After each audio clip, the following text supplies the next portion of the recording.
Adrian Bellini, 31. A young, successful interior designer. Charming, thoughtful, but emotionally distant after years of marriage. Sofia Bellini, 29. A talented art restorer.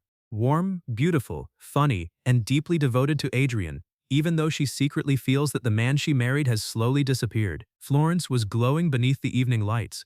The narrow streets smelled of fresh coffee and rain, while the Arno River quietly reflected the golden lights of the city. Inside a small apartment overlooking the river, Sofia stood in front of the kitchen counter. There were 2 plates on the table, 2 glasses of wine, and a birthday cake. She checked the clock. 8:47 p.m. She looked at her phone. No message. She sighed. Then smiled sadly at herself. Sofia. He'll remember. She waited another 20 minutes. At 9:10 p.m., the front door finally opened. Adrian walked inside, exhausted. He removed his coat. He didn't notice the decorations. He didn't notice the cake. He didn't notice Sofia standing beside the table. Adrian, sorry, the client kept me late. Sofia smiled. Sofia, that's okay. Adrian looked at her. Adrian, why are you dressed up? She looked down at her dress. Sofia, because it's our anniversary. Silence. Adrian's expression changed. He had forgotten. Again. Adrian. Sofia. She laughed softly. Sofia, don't. It's fine. I'm really sorry. She nodded. Sofia, I know. That night, they ate the cake in silence. Sofia didn't complain.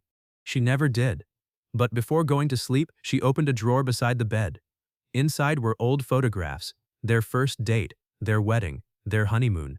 Adrian holding her hand beside the sea. She smiled at the photographs, then whispered, Sofia, I miss you. Not because he was gone, but because he was still there, and somehow felt like a stranger. Years earlier, Adrian and Sofia had been completely different. They laughed about everything. They danced in the kitchen. They took spontaneous trips. They got lost in Florence and somehow considered it an adventure. Adrian used to leave handwritten notes inside Sofia's handbag.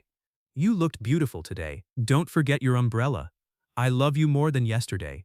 But slowly, life changed. Work became more important. Bills became stressful. Responsibilities multiplied. And somewhere between meetings and deadlines, Adrian stopped noticing the little things. He stopped asking about Sofia's day, stopped looking at her the way he once did. Sofia noticed, but she never stopped loving him. One morning, Sofia received a phone call from a hospital. Her grandmother had collapsed. She immediately left home. Adrian was in an important meeting. She sent him one message. Sofia, I'm going to the hospital. Grandma is sick. Adrian saw the message. He typed, I'll come later. Then another meeting started. Hours passed. Sofia sat alone beside her grandmother's hospital bed. Her grandmother slowly opened her eyes. Grandmother, where is Adrian? Sofia smiled. Sofia, he's working. Her grandmother looked at her. Grandmother, does he still make you laugh? Sofia's smile disappeared. She looked down. Sofia, sometimes. Her grandmother squeezed her hand. Grandmother, then remind him. Sofia didn't understand. Sofia, remind him of what? Her grandmother smiled. Grandmother, of who you were when he first met you. A few days later, Adrian came home late. He found Sofia sitting at the table. She was holding an old photograph. Adrian, what are you looking at? She turned the photograph around. It was their wedding day. Sofia, do you remember this? Adrian smiled. Adrian, of course. Sofia, what did you say to me that day? He thought. He couldn't remember. Sofia nodded slowly. Sofia, that's what scares me. Adrian looked confused. Sofia, you remember the wedding. She looked at him. Sofia. But you don't remember us. Adrian became silent. She wasn't angry. That somehow hurt more. Sofia. I don't need expensive gifts. Sofia. I don't need fancy restaurants. I just want my husband back. Adrian had no answer. The next morning, Sofia packed a small suitcase. Adrian watched her. Adrian, where are you going? Sofia, to my grandmother's house. Adrian, for how long? She paused. I don't know. Adrian suddenly felt something he hadn't felt in years. Fear. Not fear of losing his career. Not fear of losing money. Fear of losing her. Adrian, Sofia, wait. She looked at him. Don't leave. She smiled sadly. You didn't notice when I stayed. Then she walked away. For the first time, Adrian came home to an empty apartment. No music, no laughter, no Sofia. He walked into the kitchen. On the refrigerator was an old note, "Buy milk, and don't forget you promised me ice cream." He smiled. Then his eyes filled with tears. He opened another drawer, photographs, dozens of them. He realized something painful. Sofia had spent years documenting their life, every birthday, every vacation, every stupid joke, every ordinary morning. And Adrian had been too busy to notice. He sat on the floor holding one photograph. It showed Sofia laughing while flour covered her face. On the back she had written, "He makes me laugh even when he doesn't know he's doing it." Adrian whispered, "Adrian, what happened to us?" That night Adrian called Sofia. She answered after several rings. "Sofia, hello?" He didn't know what to say. Finally, "Adrian, tell me about your day." Silence. "What?" "Adrian, just tell me." She talked, for nearly an hour. About her grandmother, about work, about a painting she was restoring, about a customer who spilled coffee on an expensive frame. Adrian listened, really listened. When the call ended, he stayed awake, because, for the first time in years, he wanted to know more. The next morning, Adrian did something completely unexpected. He took a week off. No meetings, no clients, no phone calls. He went to the places where he and Sofia had first fallen in love. The tiny cafe where they met. The bridge where he first held her hand. The bookstore where she bought a book and accidentally left her purse. The little restaurant where they celebrated their first anniversary. At every place, he took a photograph. Then he wrote a sentence, "I remember this now." He collected all the photographs into a small album. But there was one problem. Sofia still didn't know if she wanted to come back. One evening, Adrian went to her grandmother's house. He stood outside for several minutes before knocking. Sofia opened the door. She was surprised. "Sofia, what are you doing here?" Adrian held out the album. "Adrian, I remembered." She looked at him. "Sofia, remembered what?" He smiled sadly. "Adrian, us." She opened the album. The first photograph was their first date. Underneath it, "I was nervous because I already knew I liked you." The next, "This was the day you made me realize I could be happy doing absolutely nothing."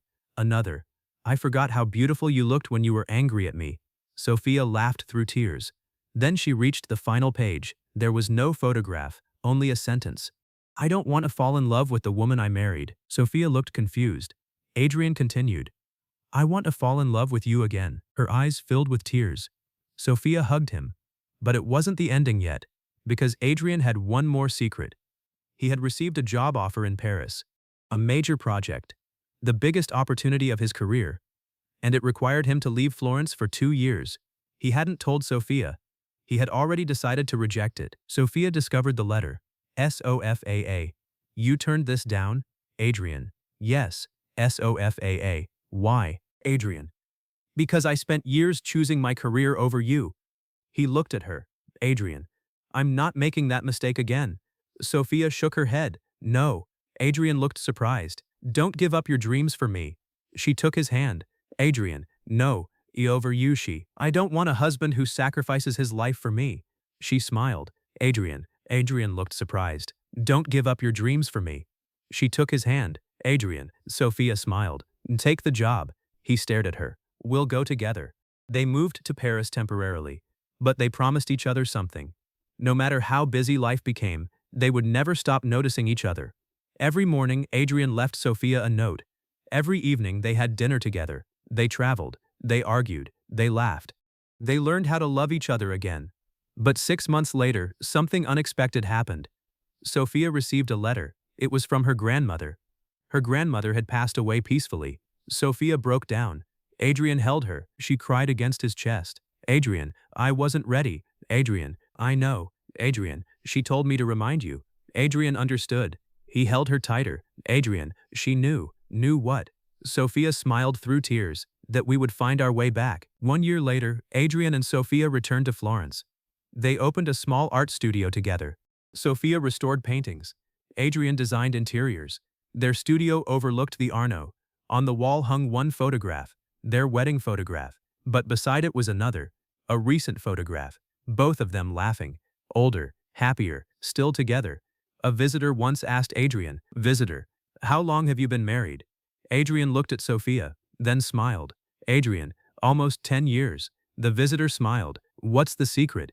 Adrian looked at his wife. Adrian. "I fell in love with her twice." The visitor laughed. "Twice?" Adrian nodded. Edrin. The RIN. The first time, I fell in love with the woman I met. He looked at Sophia. The second time, I fell in love with the woman I almost lost. Sophia smiled, then whispered. And the third? Adrian looked at her.